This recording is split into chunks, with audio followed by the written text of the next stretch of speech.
There's a person in your life who always finds a way to make every conversation about themselves, who needs to be the smartest in the room, who reacts to the smallest criticism like they've been attacked. The world calls them arrogant, selfish, impossible. But here's what nobody tells you. The psychology underneath narcissism isn't what most people think it is. And once you understand what's actually driving it, everything about them starts to look completely different. Picture someone who genuinely cannot sit in a room without calculating whether they matter to the people in it. Not consciously, automatically. Every conversation is a subtle audit. Am I impressive enough? Respected enough? Visible enough? That's not confidence. That's surveillance. The person who dominates every story, who name drops without thinking, who quietly keeps score of every slight, they're not operating from a place of power. They're operating from a place of profound fragility they've never once been allowed to name. Here's what most people miss. The narcissistic person didn't decide to be this way. Something early on, a parent who withheld approval, a childhood where love felt conditional on performance, an environment where vulnerability got punished, taught them a very specific lesson.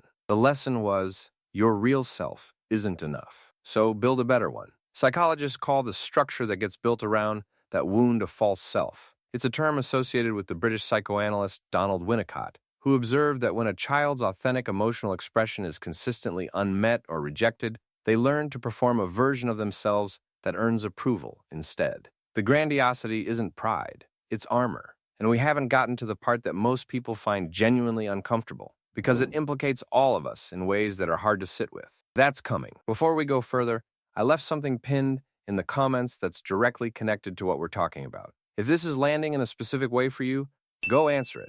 I read every single one. If some part of this is making you see someone or yourself slightly differently, that's exactly what this channel is for. There's more where this came from. And here's the part that sounds counterintuitive but is completely true. The narcissist is often the most shame-filled person in any room, not the least. Research on narcissistic personality structure, including work by clinical psychologist Craig Malkin, consistently points to this. Beneath the projected superiority is a self-image so fragile that ordinary feedback, a mild disagreement, a moment of not being chosen, registers as catastrophic.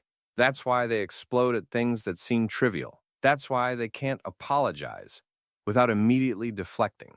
The apology would require them to look directly at the thing underneath. And that thing underneath, the belief that they are fundamentally not enough, is the one thing the entire system was built to never look at. That's the part that's harder to sit with. And if this one hits somewhere personal, if you grew up around this, or recognize it in someone you love, that's okay.